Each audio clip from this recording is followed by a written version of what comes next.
세계로교회에서 한진희 집사님이십니다. 세계로교회는 녹산 지역에 있는 저희 교단 교회고 손현보 목사님께서 심호하시는 교회입니다. 10년 만에 100배의 부흥을 경험한, 하나님의 큰 은혜를 경험한 교회이고요.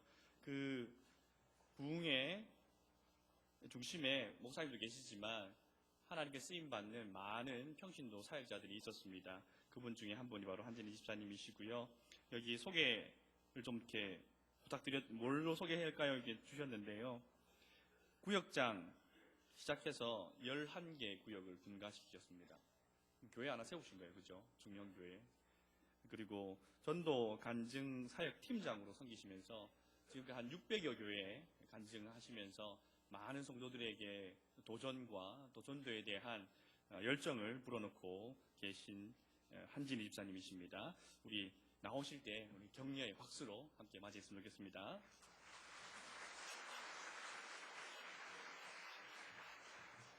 할렐루야. 예, 반갑습니다. 세계로교회를 섬기는 한진희 집사라고 합니다. 혹시 탤런트가 오는 줄 알고 기대하고 계신 분 계시죠? 가끔씩 그런 분이 있습니다.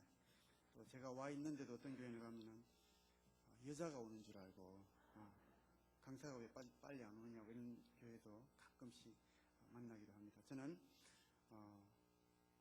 경상북도 청도군이 제 고향입니다. 부산은 교회 옆에 우리 처가가 부산에 있었고, 결혼을 우리 담임 목사님의 주례로 19년 전에 결혼을 하면서 녹산국가공단으로 사업처를 이전하게 되면서 우리 세계로교회로 19년 전에 출석을 하게 되었습니다. 저는 우리 세계로교회를 만나기 전까지 20년 이상 예수님을 믿어왔지만 단 한 번도 내가 왜 전도해야 되는지 이유를 몰랐던 사람이 저였습니다. 저는 아주 삐딱하게 신앙생활을 삐딱하게 했던 사람이었습니다. 모태신앙도 아니면서 교회에서 뭔가 안건을 하나 내고 뭘 하면은 못해 하는 사람이 저였습니다. 저희 아버지께서 대학을 졸업하시고 사업을 시작하셨는데 하시는 것들마다 다 실패를 해갖고 다 말아드셨습니다. 동아대학교 졸업하셨는데, 그리고 30명의 모성이 농사 짓던 걸 다 말아드시고 난 다음에 우리 아버지께서는 집에 같이 사는 분이 아버지가 아니고, 보통 아버지 어머니 집에 같이 살잖아요. 근데 우리 아버지는 그때부터 우리 집에 방문하시는 분이 아버지였어요. 방문객이었어요. 그리고는 방문하실 때마다 낯선 아줌마와 같이 옵니다. 저는 일남 사녀의 외아들이고 종갓집 종손으로 태어나서 아버지를 대신해서, 방문객인 아버지를 대신해서 종손의 그런 법도들을 할아버지로부터 유교적인 교육을 철저하게 받으면서 자라왔습니다. 근데 우리 아버지께서 한번 집에 오실 때 낯선 아줌마와 같이 오는데 당당하게 우리 엄마 앞에 우리 아버지의 애인을 데리고 오십니다. 그리고는 그분과 같이 막 이렇게 먹고 자고 이렇게 지내다 가시는데, 오실 때마다 그 작은 엄마다 이렇게 부르겠어요. 저는 아주 어릴 때는 작은 엄마인 줄 알았어요. 그래서 그분이 사가지고 오신 사탕 들고 다니면서 막 동네 애들한테 우리 작은 엄마가 사줬다면서 자랑하는 그런 철없는 아이였어요. 그리고 또 집을 나가시면은 얼굴 까먹을 때쯤 되면 또 방문하시는데 지난번 작은 어머니가 아닌 다른 작은 어머니를 모시고, 그리고 한 달 동안 또 먹고 자고 반찬 투정하고 그렇게 또 집을 나가십니다. 그리고 한 10년 만에 또 오셨는데 저는 우리 아버지께서 돌아가실 때까지 한 10번 정도 봤어요. 그리고 10년 만에 우리 집에 방문하실 때 낯선 남자아이 둘을 데리고 왔어요. 그리고는 이 동생들이다 이렇게 됐어요. 그때부터 저는 외동이 아니었습니다. 지금도 제 남동생들이 우리 아버지의 아들이 보직에 같이 올라와 있습니다. 기가 막힌 건 남동생 두 아이의 엄마가 다릅니다. 아버지는, 우리 아버지는 너무 창피했습니다. 어릴 때도 저는 굉장히 내성적이고 소심하고, 혈액형도 A형이 소심하다고 그러죠. 근데 이런 여자들 틈바구니 여자가 말도 잘 못하는데 우리 가정 형편이 너무 부끄러웠습니다. 조그만한 꼬마일 때도 나는 아버지 없는 사람이다 이렇게 생각하고 살았습니다. 왜 저 사람이 내 아버지여야 되는지 이해가 되지 않는 사람이 저였습니다. 그래서 우리 엄마한테 나는 아버지 없다 막 이렇게 하면은 우리 어머니가 아버지 없이 태어난 놈이 어딨나 막 이렇게 뭐라 하셨어요. 그렇게 아버지에 대한 게 너무 창피했는데 길을 걸어가면은 어른들이 저를 부릅니다. 조그마한 동네에 소문이 다 나가지고 아침에 뭘 먹었는지 다 아는 조그마한 동네에 소문 다 나고 나니까 어른들이 불러서 진이야 이리 와라. 예. 너는 절대로 커서 너 아버지 닮으면 안 된다. 이게 너무 듣기 싫었습니다. 그 말 한마디라도 한 분이 저기에서 오면 제가 가야 될 길이 여긴데 저는 돌아서 다른 길로 도망가는 그런 아이가 저였고, 말문을 닫고 소심한 성격에다가 얼굴 친한 몇몇 애들 말고는 말문을 딱 닫고 살았습니다. 남들 앞에 서면은 괜히 제가 잘못한 것처럼 막 떨리고 부끄럽고 얼굴이 빨개지고 무릎이 막, 제가 600번 이상 강단에 서봤는데 한 15분 지나기 전까지는 막 무릎 떱니다. 지금도 떨고 있습니다. 땀도 막 나고 대인기피증도 오게 됐습니다. 그런데 천막개척교회가 초등학교 1학년 때 생겼는데 그냥 보리떡 하나 받아 먹으려고, 학용품 하나 받아 쓰려고 교회를 갔는데 우리 형편을 다 알고 있는 분이 선생님이고 전도사님이지만 한마디도 안 하면서 더 한 개 더 챙겨주려 하는 그게 좋아가지고 그냥 교회를 다니기 시작했습니다. 예수님을 믿어서 간 게 아니고 그냥 친절하게 해주니까, 따뜻하게 해주니까, 먹을 것 주니까 그렇게 교회 생활이 시작이 되었습니다. 그리고 주일학교를 다니고 중고등부를 다니고 청년회를 다니고 꾸준히 교회 생활은 했지만 인격적으로 예수님을 만나지 못해서 늘 삐딱했습니다. 저는 행복한 우리 친구들의 가정을 바라보면서도 생각이 삐뚤어졌어요. 젊아가 뭘 몰라서 그러는데 저 아버지도 순교는 여자가 몇 명 있고 순교는 동생들이 있을 거야 아마. 저는 그렇게 생각하면서 삐뚤어진 나이가 저였습니다. 늘 모태를 입에 달고 사는, 나 같은 놈은 밖에 나가서 할 수 있는 게 아무것도 없어. 집안 꼴을 봐라. 이게 내가 창피해서 살 수가 있나? 사춘기 때는 아버지께서 집에 오시면은 죽이고 싶더라고요. 낯을 들었다 놨다 하는 그런 나이가 저였습니다. 그렇게 신앙생활을 해오면서도 예수님을 만나지 못하니까 늘 삐딱해서 안 돼, 못해, 나 같은 사람은 할 수 없어, 뭘 나 같은 처지에 있는 놈이 나가서 할 게 있나, 이렇게 자책하면서 살았습니다. 결혼 정년기를 조금 넘기고 우리 목사님의 주례로 결혼을 하고 세계로교회로 출석을 하게 되었는데, 우리 세계로교회로 출석을 하니까 하루가 멀다 하고 막 집에 신방 오는 게 너무너무 귀찮았습니다. 그리고 목사님께서 젊은 한 가정 오니까 제가 그 당시에 우리 교회 갈 때 몇 명 없을 때 있어요. 젊은 부부가 또 교회 출석하니까 일꾼 한번 만들어 보려고 저를 불러서 집사님 이거 한번 해보세요 하고 일거리를 맡겨주면은 목사님 저는요 이거 못하고 모태신앙도 아니면서 못해. 우리 교회 불순종의 대표주자였어요. 성도 간의 교제와 성김과 봉사하는 아주 거리가 멀었고 그냥 주일 예배만 잘 참석하면 되지 하는 마음으로 그렇게 뺀질뺀질한 신앙생활을 했습니다. 헌금 설교를 거의 안 하시는 우리 목사님께서 어쩌다가 헌금에 대해서 한번 딱 설교하시면 제 마음속에 거부 반응이 확 일어납니다. 우리 목사님 평소에 자기 입으로 돈 얘기 안 하신다 해놓고 오늘 또 돈 얘기 하시네. 1년에 한 번 하는데 그게 막 부대꼈어요. 이런 저한테 2002년도에 아주 큰 변화의 사건이 하나 닥쳐오게 됐습니다. 제가 집사람 몰래 보증을 하나 써줬어요. 절대 보증 써주면 안 되는데 아주 친한 사람이 써달라고 해서 그냥 도장을 하나 찍어줬는데 그게 뻥 터지더니 모든 가재도구에 퇴근해서 집에 오니까 문 따고 법원에서 와가지고 빨간 딱지를 다 붙여놨어요. 그리고 그게 날짜가 되니까 경매가 되는데 경매가 된 걸 다시 제 돈 주고 사서 채워넣게 되고 또 잘 되던 사업이 사기를 당해서 부도가 나게 됐어요. 수십억의 빚더미에 명의를 빌려주게 되면서 제가 하는 사업까지 쫄딱 망하게 됐어요.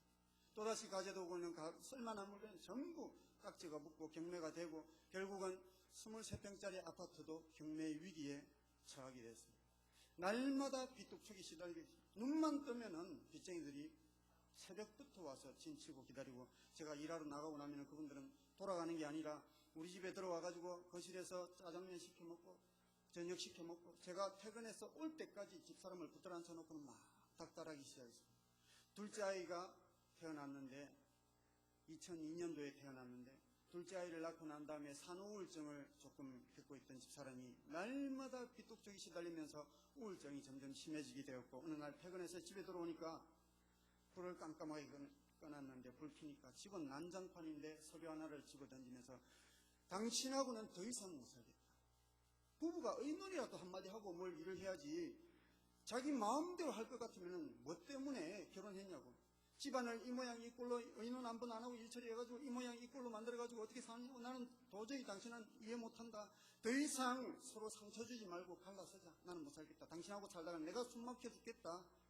이혼 서류를 도장을 찍어서 던지는데 내 눈앞에 놓인 이 엄청난 빚더미 앞에서 내 능력으로 내 힘으로는 도저히 갚을 수 없는 절망과 빚더미 앞에서 제 스스로 목숨을 끊고 싶었던 적이 한두 번이 아니었습니다. 아직 4살짜리 딸아이와 걸음 걷지 못하는 100일 안 된 아들을 바라보면서 눈앞이 깜깜했습니다. 이런 상황을 전혀 모르시는 우리 목사님께서 저희 부부를 불러서 뜬금없이 구역장의 직분을 맡겨주셨습니다. 목사님, 제가요 쫄딱 망해서 오늘 내일 길바닥에 나한테 형편인데 무슨 구역장을 합니까? 나는 못합니다. 안 합니다. 목사님, 평소와 똑같이 못한다는 말을 막 남발하고 있는데 우리 목사님께서 저희에게 한마디, 따끔하게 한마디 그냥 해주셨습니다. 힘들고 어려울 때일수록 하나님 앞에 헌신 한번 해보십시오. 위기는 곧 기회다. 하나님께 올인하면은 하나님께서 집사님의 모든 것들을 다 책임져 주실 겁니다. 지금 이때가 더 내려갈 데 없는 지금 이때가 하나님께서 집사님에게 기회를 주신 건데 이 기회를 붙잡고 다시 한번 일어서십시오 하는데 난생 처음으로 우리 목사님 말씀에 순종해야 되겠다 이런 마음이 생전 처음 들었어요. 그리고는 두 번 생각 안 하고 그럼 목사님 말씀대로 해볼게요 하고는 구역에는 명단을 받아들고 나왔습니다. 그리고는 몇 걸음 걸어가는데 뒤통수에 대고 우리 사람이 막 쏘아붙이기 시작합니다. 이혼할 판에 무슨 구역장을 한다고 하려면 이혼자를 아직까지 변한 게 하나도 없네. 뭐 의논을 해. 의논 같은 소리 하고 있네. 지 혼자 결정하고 있는 거 봐라. 막 쏘아붙이는데 제가 아차 싶었어요. 여보, 다음부터 내가 절대로 두 번 다시는 나 혼자 뭔 일이든지 결정 안 할 테니까 이건 한번 해보자. 못한다. 이혼할 판에 무슨 구역장. 하고 싶으면은 이혼하고 네 혼자 마음대로 해라. 하고 싶은 대로 하고 살아라. 나는 못한다. 한번 해보자. 못한다. 당장 반납하고 나와라 하는데 남자가 칼을 뺐으면 썩은 무라도 한번 잘라봐야지 어떻게 10걸음도 안 가서 못한다고 다시 들어가는데 나는 그 일을 못한다. 그러니까 한번 해보자. 내가 열심히 할 테니까 석 달만 해보자. 석 달만 해보고 안 되면은 그때 이혼하든지 우리가 이사를 가든지 교회를 옮기든지 그때 결정하고 3개월 동안만 한번 해보자 하고 싹싹 빌고 3개월 동안 시한부로 탁 정해놓고 구역장에 가기로 하고 집으로 돌아왔습니다. 그리고는 명단을 탁 폈는데 14가정을 받았습니다. 이 14가정을 펴놓고는 뭘 해야 될지 몰라서 한참 쳐다보고 있다가 전화번호가 보여서 전화를 걸기 시작했습니다. 전화를 걸어서 오늘 처음 구역장을 맡은 한진 입사인데 좀 도와주십시오. 아무것도 할 줄 모르는데 좀 도와달라고 막 사정하는데 절반은 전화를 안 받고 절반 전화 받은 가정들의 반응이 전부 다 이랬습니다. 우리 집에 누가 교회 갔는지 모르지만 우리는 다 절에 다닙니다. 전화하지 마이소. 또 다른 집 전화하니까 누가 하도 부탁을 해서 그 교회 누구누구가 부탁을 해서 유명한 가수가 온다고 해서 노래 한번 들으러 해서 내가 가수 얼굴 보려고 갔지. 우리 집은 예수 믿는 집은 아니라고. 그러니까 전화하지 말고. 대부분 다 그랬습니다. 전화 받은 절반 가정이 전부 다 반응이 그랬지만 그 다음날 또 전화하고 또 전화하고 한 일주일 동안 매일 전화를 거니까 제 전화번호를 기억을 했든지 입력을 해놨는지 전화를 안 받는 겁니다. 그래서 우리 집 사람 전화로 전화를 하니까 또 전화를 받아. 한 3일 전화 받더니 또 안 받아요.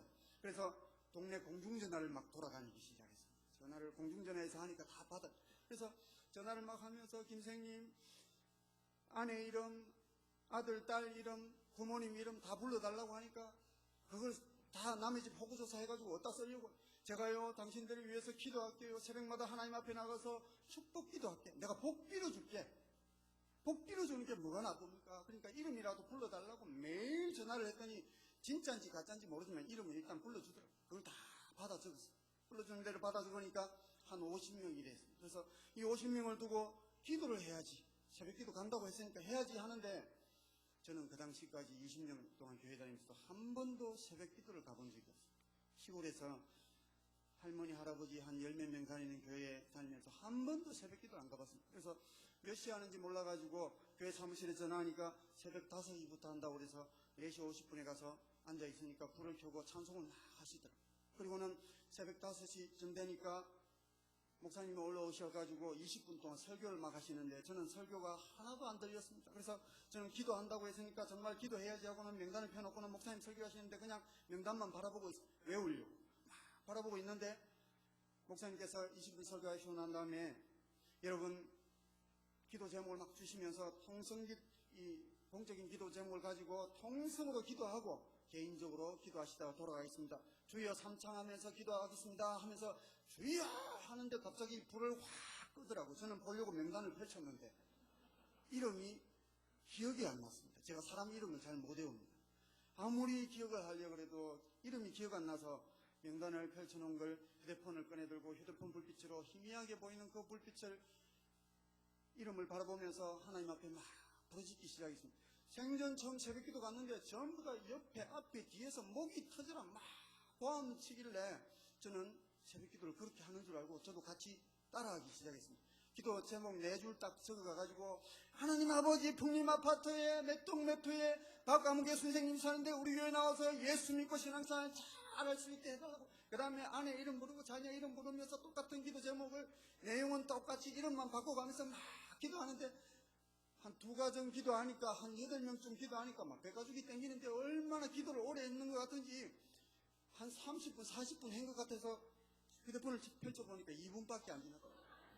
또 막 기도하는데 너무너무 힘들어. 또 쳐다보니까 5분밖에 안 됩니다. 그래서 한 7가정쯤 막 목이 터져라 기도하는데 그동안 제가 신앙생활 잘못하면서 목사님 마음을 아프게 하고 교회 방침에 날마다 삐딱하게 딴지 걸고 막 했던 지난날의 과거들의 필름처럼 하나님께서 막 보여주시면서 회개의 기도가 터져나오기 시작. 하나님 제가 잘못했습니다. 제가 잘못했습니다. 그동안 목사님 마음을 아프게 하고 교회 방침에 삐딱하게 불순종했던 이 죄인을 용서해달라고. 하나님 저에게도 한 번만 딱 한 번만 더 기회를 허락해 주시고 다시 일어서게 해주시면은 오늘 지금 이 순간 여기 이 순간에 하나님을 위해서 하나님 나라를 위해서 몸된 교회를 위해서 열심히 충성하며 순종하는 사람이 되겠습니다. 하나님 불쌍히 여기달라고 펑펑 울면서 하나님 앞에 매달리기 시작했습니다. 그리고는 남아있는 그 식구들을 위해서 울면서 기도했는데 첫 새벽 기도를 2시간을 기도하게 됐습니다. 그리고는 그 다음날부터 또 새벽 기도 나가서 기도하고 울면서 하나님 앞에 기도하고 그러면서 어떻게 해야 이분들이 우리 교회에 빨리 적응할 수 있을까 고민을 하는데 옛날에 제가 그렇게 뺀질뺀질하고 문도 안 열어줄 때에 저는 띵동하고 너무 귀찮게 찾아와가지고 띵동하고 인터폰 쳐다보면 교회 사람들이면 월요일은 뭐 전도사님 오시고 그 다음날 권사님, 구역장님, 막 집사님 막 찾아오시길래 교회 사람이면은 갑자기 보던 TV를 끄고 불 끄고 막 이불 가져와서 애들 덮어 씌워놓고 조용히라고. 아빠 왜 그래 하면 밖에 이상한 사람 들어왔다가 조용히라고 막 그랬는데 그렇게 문전박대를 하고 문도 안 열어주는데도 우리 집 앞에 와가서 막 기도하고 먹을 거 걸어놓고 가고 두부도 걸어놓고 가고 그게 생각이 나서 나도 저보다 먼저 되신 구역장님들과 장로님들과 권사님들이 했던 그 방법대로 해야 되겠다 하고 따라하기 시작했어요. 그리고는 띵동하고 찾아가서 김생님 누구십니까? 예, 세계로교회 한지 입사입니다. 이번에 우리 구역으로 오셨는데 좀 도와달라고 막 이렇게 했는데 며칠 그렇게 찾아가 보니까 빈손으로 가니까 너무 멋쩍어서 뭘 사가야 되겠다. 가만히 생각하니까 저한테 오시던 분들이 다 빈손으로 오는 적이 한 번도 없었습니다. 그래서 저도 뭘 사가야 되는데 쫄딱만 해가지고 남의 짐 져주고 노가다판에 가서 8만원, 10만원 벌어오면 11조를 떼놓고 거기에서 2만원을 따로 떼었습니다. 2만원 가지고 뭘 사려고 하니까 14가정을 돌아보고 또 여기저기 마음 정해놓고 전도하려고 마음먹었던 가정들을 돌아봐야 되니까 한 30가정 되는데 2만원 가지고 30개를 뭘 사려고 하니까 살 게 없었습니다.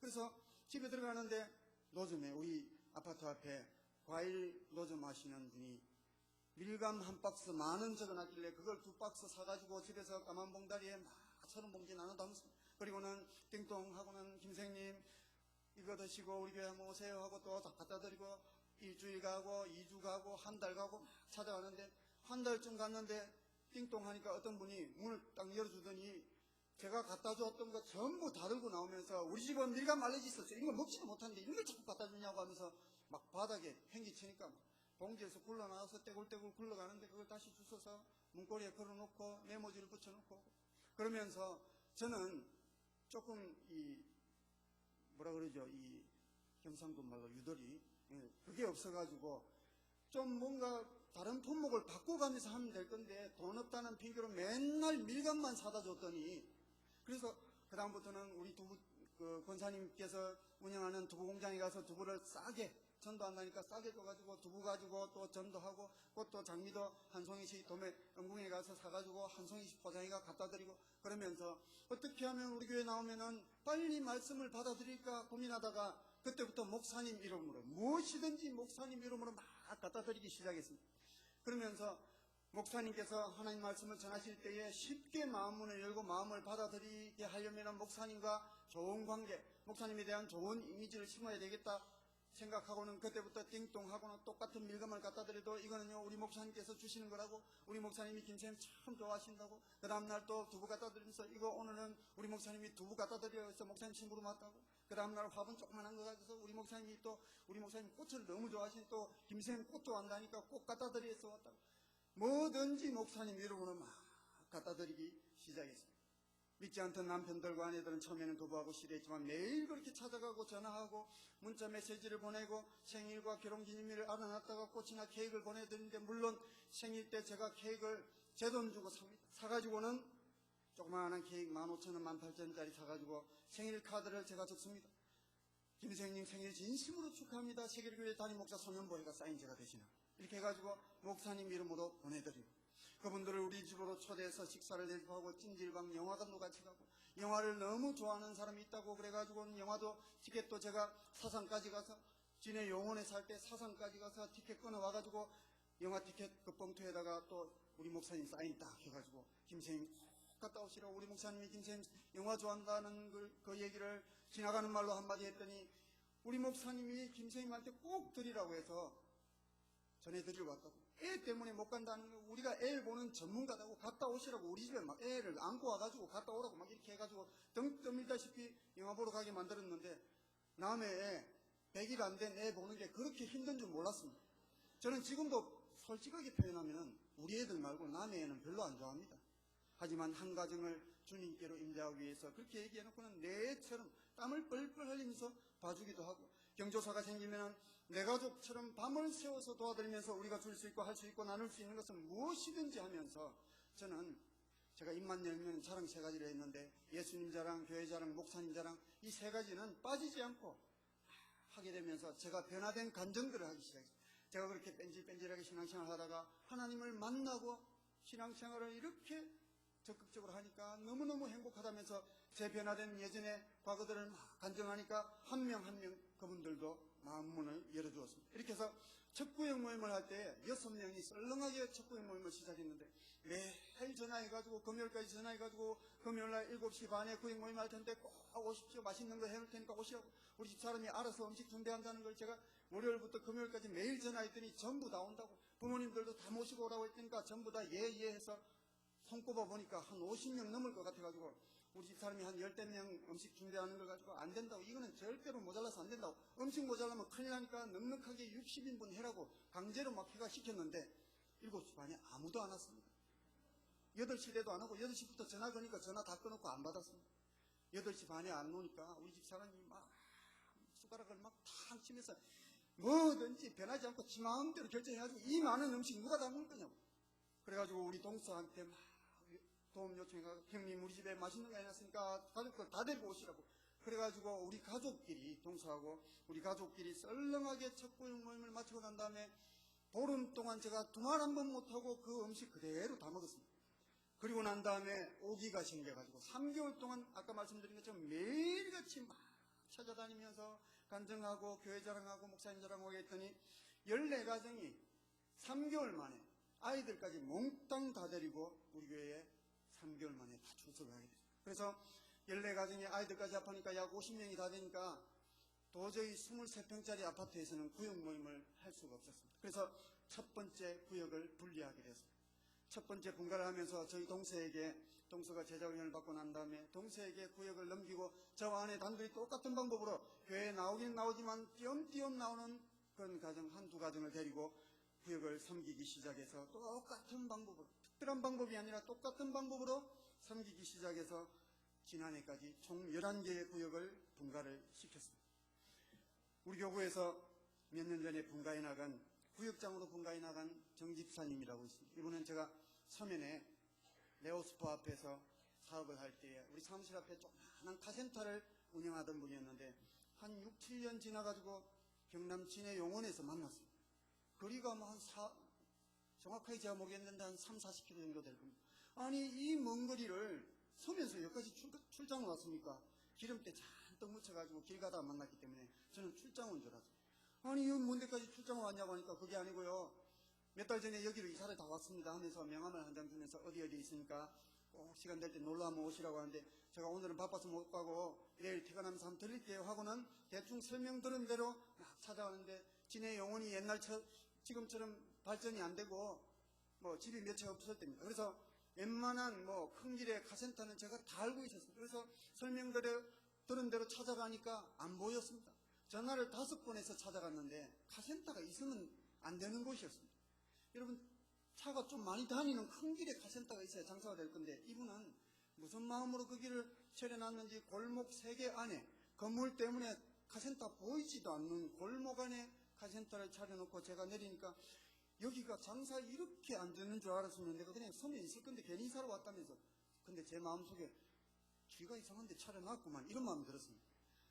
그 얘기를 딱 듣고는 정 사장님 내 장사가 기가 막히게 잘 되는 방법을 알고 있는데 나 따라 한번 갈래요 하니까 그 어디요? 그 당시에 우리 교회 성도들이 약 1,500명 이상 될 텐데 우리 교회 성도가 1,500명, 2,000명 가까이 다 돼가는데 주일 되면 차가 수천 평 주차장에 차가 얼마나 많은지 아느냐고. 내 따라 한 번만 딱 가서 11시 예배 한 번만 내 이름으로 딱 드려주면 내가 책임지고 카센터 온 건 내가 다 해줄게 하니까 기계에 붙어있는 거 저거 좀 보지요. 저거 보고 얘기하시오. 보니까 막 부적을 다 붙여놨어요. 개업할 때 뭐 스님 모시고 와갖고 불공 드리고 개업을 했답니다. 그래서 한 집에 종교 2개면은 망한다고 안 온다는 걸 그 다음날도 또 찾아가서 정 사장님 이거 우리 목사님 정 사장님 드려서 왔습니다 하고 까만 봉지 하나 내미니까 나는 그 목사님 모르는데 우리 목사님한테 말씀드렸더니 정 사장님 가게 홍보도 해주신다고 했고 기도도 하시고 또 우리 만나는 성도들마다 다 그렇게 여기 이용해달라고 얘기하신다고 하니까 에이 거짓말 하지 말라는데 그 다음날 또 찾아가서 정 사장님하고 갖다 드리고 한 일주일 가니까 막 소리를 부락 지르더라고요. 귀찮게 하지 말라고. 그래도 한 달을 가고 한 달 보름을 갔는데도 꿈쩍도 한 달 보름째 딱 갔는데 뭔가 그날 기분이 안 좋았던지 연장을 집어던지면서 뭐 입에서 10원짜리 나오는데 욕 한 번 먹고 나니까 제가 아까 말씀드렸죠. 소심합니다. 너무 소심합니다. 그래서 아는 사람이지만 2번 다시 그곳에 가고 싶은 마음이 없었어요. 내가 절대 여기 오나봐라 하나님 나는 여기는 안 할 겁니다. 막 투덜투덜 하는데 저녁에 밥 먹는데 막 동네에서 밥이 잘 안 넘어가더라고요. 그리고는 그 다음날 절대로 안 갈라 했는데 한 달 보름을 거기를 들렀다가 우리 집으로 퇴근하다 보니까 저도 모르게 그 집 앞에까지 가 있었습니다. 정신이 번쩍 들어서 내가 여기 왜 왔지? 하는데 골목에 차를 세워놓고는 하나님 나 여기 안 들어갈 건데 내가 여기 왜 왔는지 모르겠습니다 막 하는데 아이디어가 번쩍 떠올랐는데 차에서 내려가지고 앞타이어 바람을 봉고차를 앞타이어 바람 쫙 뺐습니다. 그리고는 겨우 굴러갈 정도의 바람을 남겨놓고 덜컹덜컹 몰고 들어가는데 정사장 내 빵꾸 났다고 이제 떼어달라고 하려고 정사장 이러는데 어제 했던 욕의 2배가 막 날라오면서 고래고래 소리 지르는데 어느 정도 끝에라고 내가 이래서 예수 믿는 사람들하고 상종을 안 한다고 남의 종교도 존중할 줄 알아야 될 거 아니냐고 막 하는데 2번 욕 얻어먹으니까 제가 소심하지만 조금 다혈질입니다. 이 다혈질이 뚜껑이 열려가지고 같이 막 맞받아 쳤는데 욕은 못하고 차마 소리를 더 크게 지르면서 어디서 나한테 나이도 어린 사람이 어디서 욕하냐고 막 내가 무슨 잘못을 했냐고 막 소리 지르면서 인신공격을 막 했습니다. 키 작아서 군대도 못 간 주제에 어디서 그러면 안 되는데 그렇게 해놓고는 말은 입에서 막 튀어나오는데 자존심이 있어가지고 마음속으로는 저한테 하는 얘기가 야 임마 정신 차리라 한 달 보름 동안 공대를 넣고 지금 니 뭐하는데 하는데도 입에서 막 큰 소리가 막 나오면서 빵꾸만 떼어주면 내가 오라고 저래도 안 온다 하면서 차를 리프트에 올리니까 빵꾸 떼어올리고 막 붕 뜨는데 막 후회가 막 밀려오는데 정차장님 잠깐만요 차를 리프트를 탁 채우는데 봉고차 뚜껑을 열어가지고 봉지 2개를 더 꺼냈습니다. 봉지 3개를 들고 타이어 빼는 옆에서 우물쭈물하니까 걸리적거리니까 저리 가시라고 하는데 바람 넣어가지고 막 물 뿌려보고는 그래 빵꾸 난 데 없는 것 같다고 또 물에 담궈가지고 막 하는데 빵꾸 당연히 안 났죠. 제가 바람만 뺐으니까 막 하는데 옆에 보니까 포스터에 족구동호회 임원 딱 이름이 붙어있어요. 정 사장님 내가요 우리 교회 내 부탁 하나만 하면 들어주면 내가 2번 다시는 귀찮게 안 할게. 뭔데? 우리 교회는 1년에 2번씩 족구대회를 구역별로 하는데 우리 구역은 족구 잘하는 사람이 아무도 없다고. 그러니까 한 번만 도와달라고 내 이름으로 와가지고 족구 선수 한 번만 해주면 2번 다시 귀찮게 안 할게 하니까 진짜지요. 내가 약속 지킬게.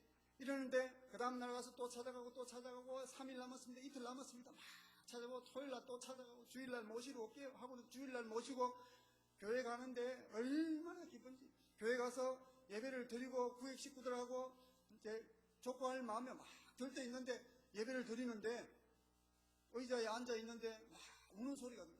쳐다보니까 오늘 처음 나온 이 정사장이 막 눈물을 흘리면서 막 우는데 얼마나 감사했는지 모릅니다. 그리고는 예배를 마치고 나오면서 저한테 하는 얘기가 집사님, 저 목사님 이상한 분이라고. 왜요? 아니 이 수천 명 중에서 왜 1시간 내내 나한테만 얘기를 합니까? 자기한테 하는 얘기로 들렸다. 그리고는 족구 선수로 식사하고 난 다음에 족구 선수로 출전하는데 우리가 2점 이상 나본 적이 없었는데 5분도 안 지났는데 8대 0으로 이기고 있었어요. 한 사람이 바뀌니까 공중회전에서 내리꽂는데 아무도 수비를 못하는 거예요.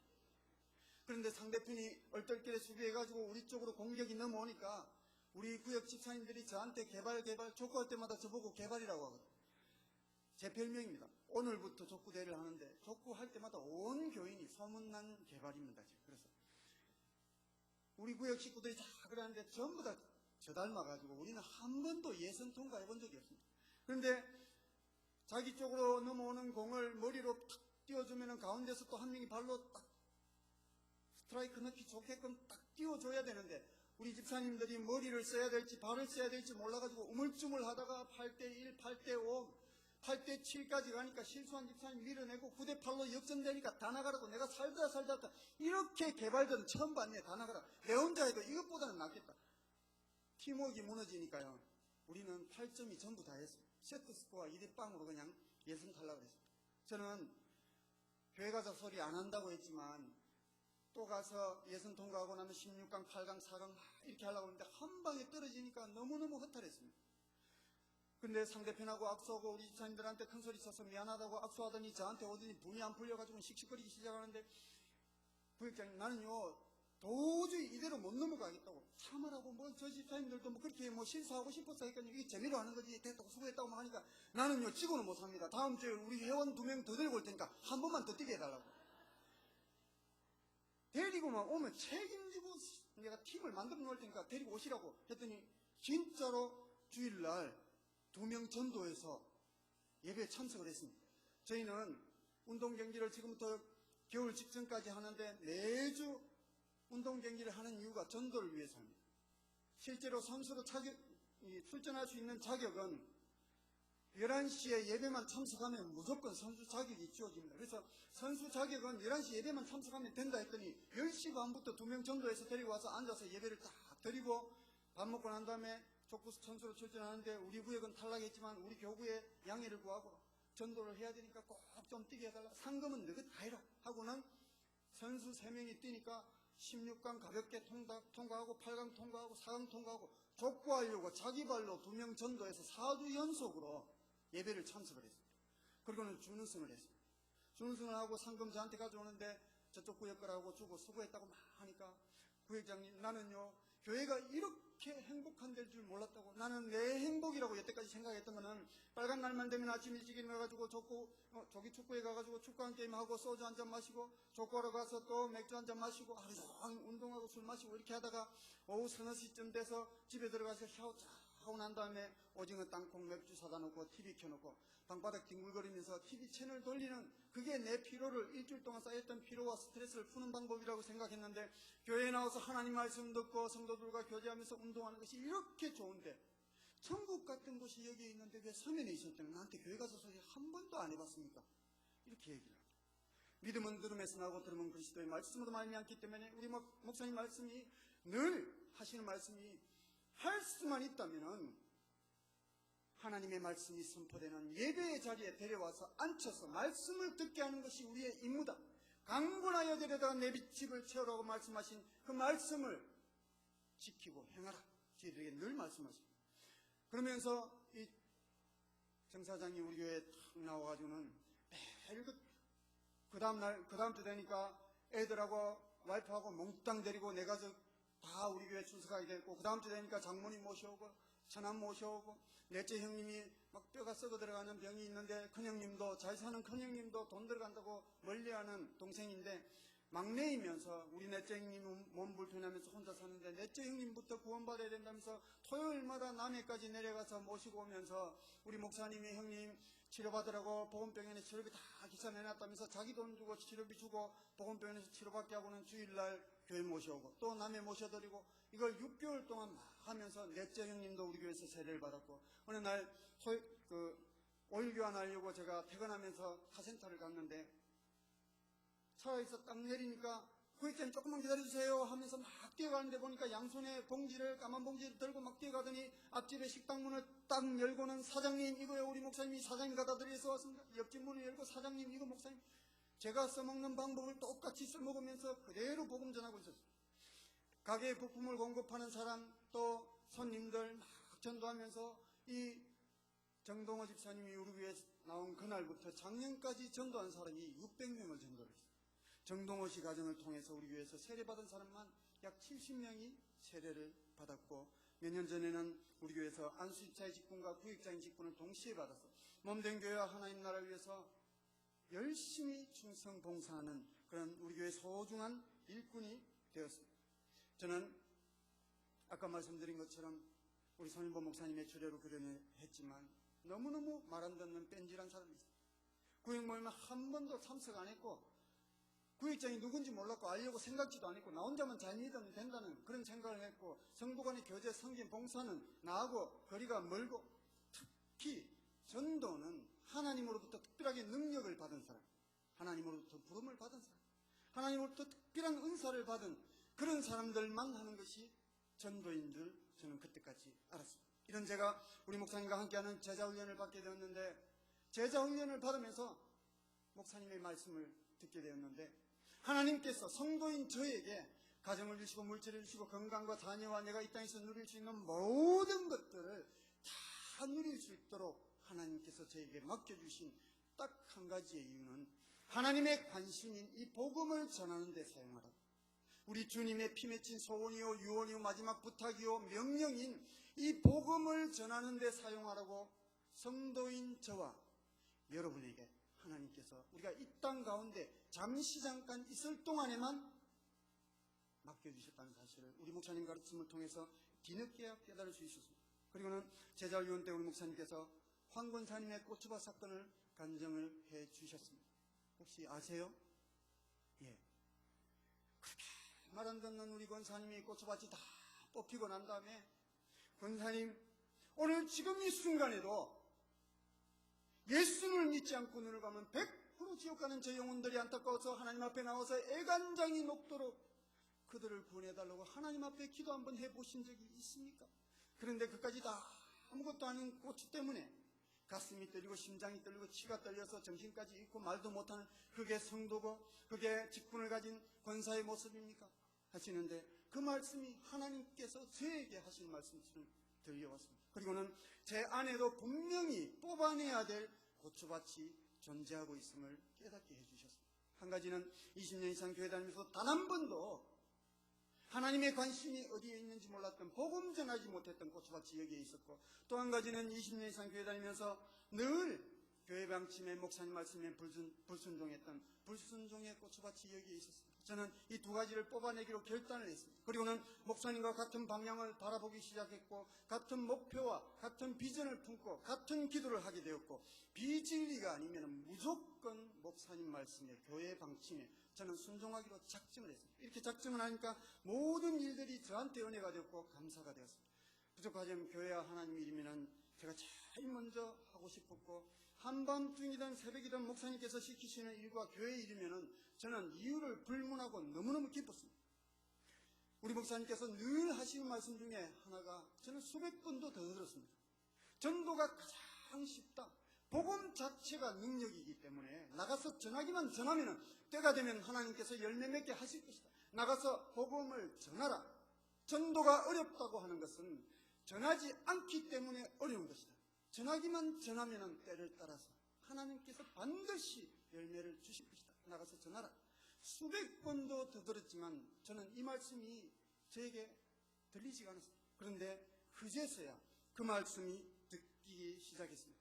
부끄럽게도 20년 이상 교회를 다니면서도 한 번도 전해보지 못한 복음을 들고서 우리 가정처럼 실패한 쫄딱 망한 두 가정이 더 동력자가 되어서 토요 부부 전도팀을 만들어 놓고는 우리 가정까지 세 가정이서 토요일 오후마다 마을 다니면서 막 전도하기 시작했습니다. 제가 가장 신앙생활 오래 했다고 해서 저보고 팀장하라고 그랬는데 말도 못하는 제가 팀장이 되어서 전도를 나가는데 부부끼리 막 흩어져서 아이들 데리고 가정별로 막 흩어져서 전도하면은 저는 말을 한마디도 못해가지고 우리 집사람이 막 우리 교회 놀러 오세요. 세계교회에서 왔습니다. 예수님 믿어보세요 하고 막 전도지 전해주면은 저는 집사람 뒤에 쫓쫓 따라다니면서 수첩으로 뭐 끄적끄적 쳤습니다. 머리는 노란색이고 서울 말씨 쓰고 얼굴에 점도 있고 뭐 이런 것만 말을 못해가지고 그때까지만 해도 대인기피증이 좀 있었습니다. 막 사시나무 떨듯이 다리를 부들부들 떨고 식은땀이 나고 그런데 팀장이 말 한마디 못하니까 한 달 동안 같이 전도를 나가는데 막 후회가 밀려왔습니다. 내가 괜히 전도한다고 했다. 내 주제에 무슨 전도를 한다고 했을까? 내가 왜 팀장 맡았을까? 토요일 안 왔으면 좋겠는데 토요일이 월요일 지났는데 금방 토요일이 온 거예요. 그래서 또 토요일날 또 끌려 나갔는데 한 동짜리 아파트에 전도하러 갔습니다. 라인이 6개밖에 없었는데 둘, 넷, 여섯, 세더니 우리 팀원 중에 여자 집사님 한 분이 막 전도용품을 막 분산을 하더니 6봉지를 만들어가지고 팀장님은 여기 들어가고 누구는 여기 가고 막 하더니 30분 후에 만나고 오늘 다른 지역으로 이동합시다 하고는 팀장인 제가 가만히 있는데 막 하더니 쫙 갈라지는데 그래도 우리 집 사람은 저하고 같이 갈 줄 알았는데 냉정하게 자기 구멍으로 가더라고요. 저는 집사람이 안 보일 때까지 서 있다가 할 수 없이 있어도 15층에 엘리베이터를 타고 내렸습니다. 양쪽 집에 벨을 못 누르고 왔다 갔다 수십 번을 왔다 갔다 하다가 심호흡을 수백 번도 더 하고는 벨이라도 눌러봐야 되겠다 하고는 덜덜덜 떨면서 벨을 꾹 눌러놓고는 덜컥 겁이 나가지고는 하나님 기도하기 시작했습니다. 하나님 제발 아무도 없게 해주십시오. 전도하러 간 사람이 누가 나올까봐 겁이 나가지고 막 정말 간절히 기도했더니 기도 응답 바로 받았습니다. 그리고는 15층에 양쪽 집이 두 집이 다 아무도 없었습니다. 14층으로 내려가면서 하나님 감사합니다. 그 다음 집들도 아무도 없게 해주이소 하면서 내려갔는데 14층에도 아무도 없었습니다. 네 집이 비었습니다. 13층으로 내려가면서 즉각 응답하시는 하나님 이 라인을 몽땅 비워주십시오. 정말 이런 얼토당토하는 전도하러 간 사람이 이런 기도를 하면서 제가 생각해도 너무 턱도 없는 기도를 하면서 내려가는데 갑자기 하나님께서 저에게 말씀을 한 구절 탁 던져주셨어요. 빌립보서 말씀. 내게 능력 주시는 자 안에서 내가 모든 것을 할 수 있느니라. 이 말씀을 받은과 동시에 배를 딱 누르려고 하는데 감동을 막 쏟아부어 주시는데 아들아 네가 입을 열어 선포하기만 하면 내가 다 알아서 일할 건데 무엇이 두려워서 입을 열지 못하느냐. 담대하라 선포하라. 이 말씀이 들림과 동시에 띵동 눌러놓고는 제 입에서 말이 막 튀어나오기 시작했어요. 깜짝 놀랐습니다. 이렇게 외쳤어요. 안녕하세요. 세계교회에서 왔습니다. 우리는요 잔디밭 2,500평이고 주차장을 5,000평을 그걸 아스팔트를 얼마 주고 하고 본당에 600평에 3,000석을 9억 8천 주고 인테리어는 얼마 주고 하고 내가 이걸 왜 하지? 남의 집 앞에서 안 해도 되는 건축 보고가 막 튀어나왔습니다.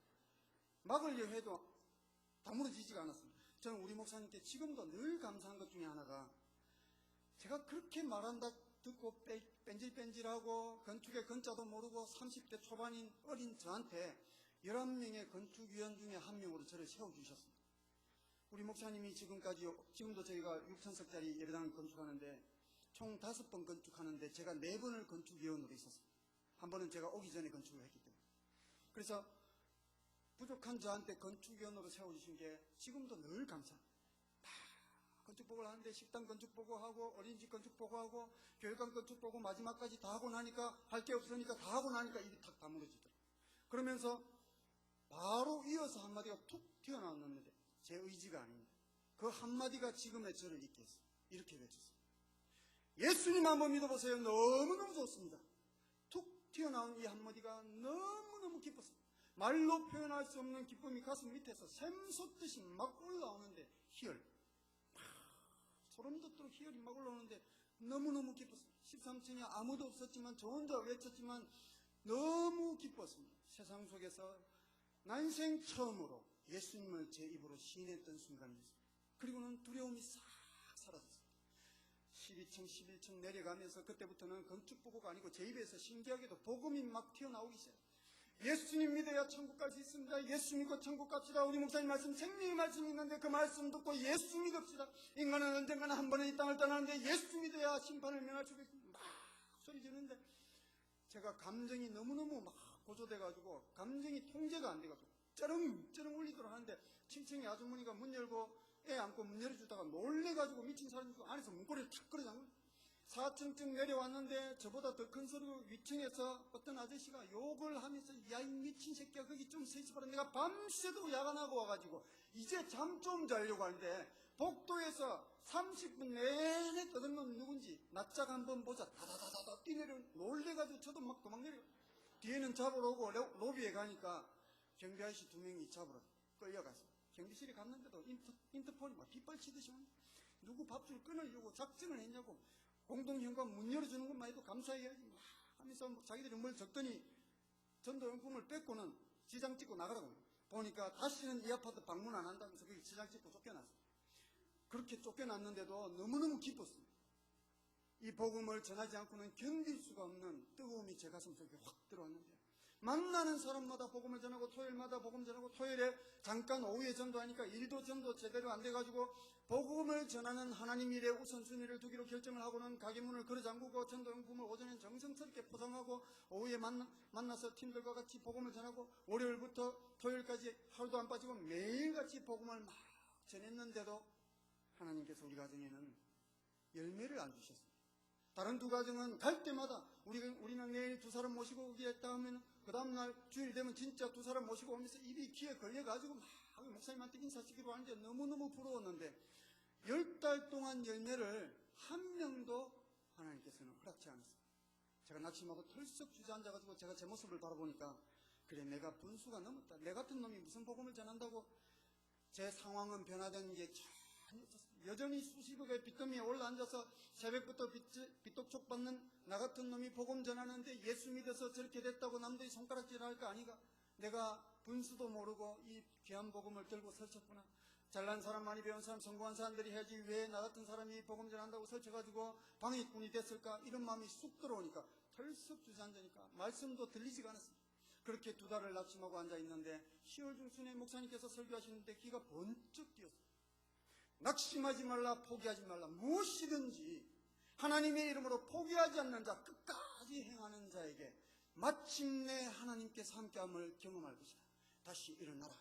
그 말씀을 듣고는 벌떡 일어났습니다. 그리고는 때를 얻든지 못 얻든지 낙심하지 않고 포기하지 않고 열매가 있든지 없든지 꾸준히 나가서 복음을 막 전하기 시작했더니 드디어 기한이 차고 때가 되니까 하나님께서 우리가 가는 곳곳마다 열매를 맺게 해주셨는데 1년 동안 막 찾아다녔던 노인정에서 토요일마다 가면은 떡 2대에서 드리면은 내일은 꼭 어깨 해놨고는 10시 반에 빵집 앞에 만나자 해서 가보면 1년 동안 부도냈던 분들인데 그날도 가니까 내일 다른 사람 몰라도 나는 갈게 안 믿었습니다. 1년 동안 부도를 냈거든요. 그래서 안 가려고 했는데 우리 집 앞에 빵집이 있었기 때문에 차 세울 마음도 없이 막 브레이크 안 밟고 막 가는데 주일날 아침에 급하게 도로가로 할아버지 한 분이 뛰어나오면서 왜 안 태우고 가냐고. 내가 온다고 그랬는데 왜 안 태우는데. 안 오시는 줄 알았어. 내가 약속을 했잖아. 하더니 어이 빨리 와 차 왔어 하는데 돌아보는데 손짓 하는데 뒤에 할아버지 10명이 더 서 계셨어. 11분이 첫 열매였어.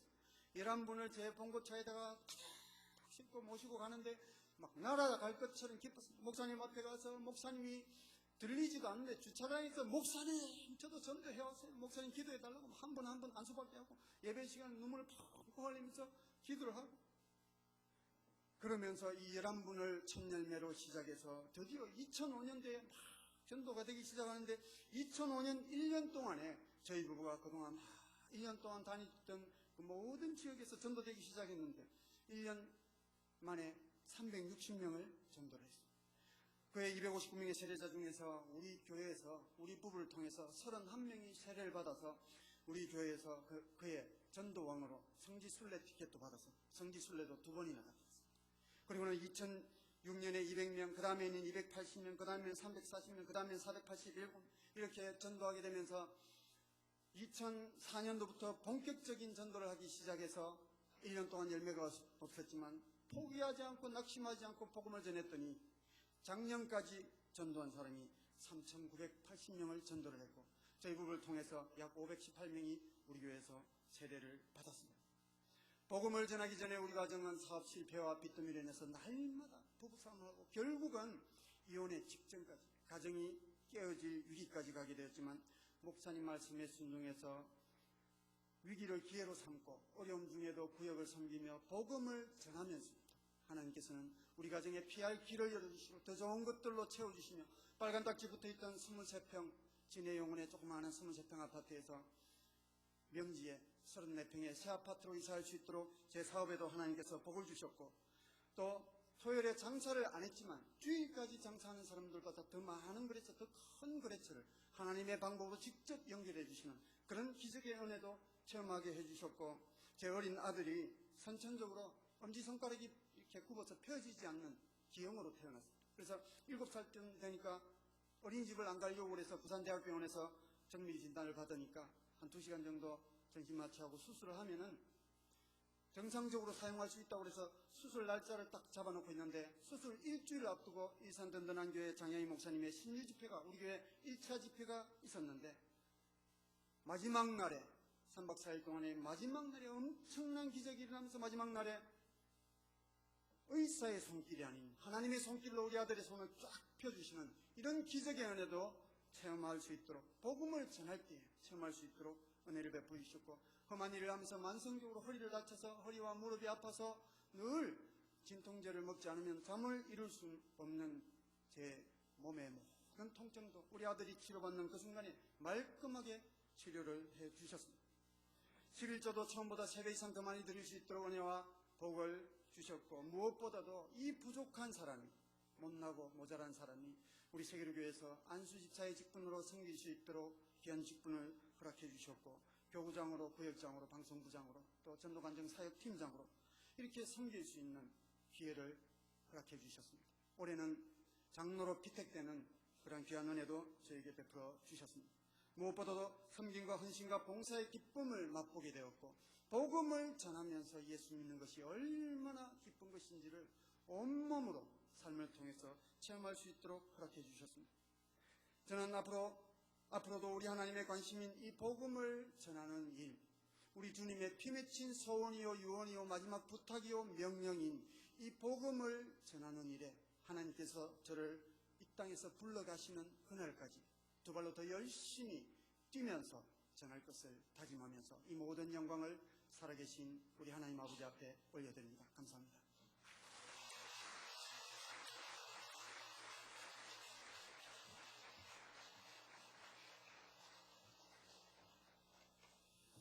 귀한 간증으로 또 은혜와 도전을 주셔서 너무 감사합니다. 우리 찬송가 499장 찬송 부르시겠습니다.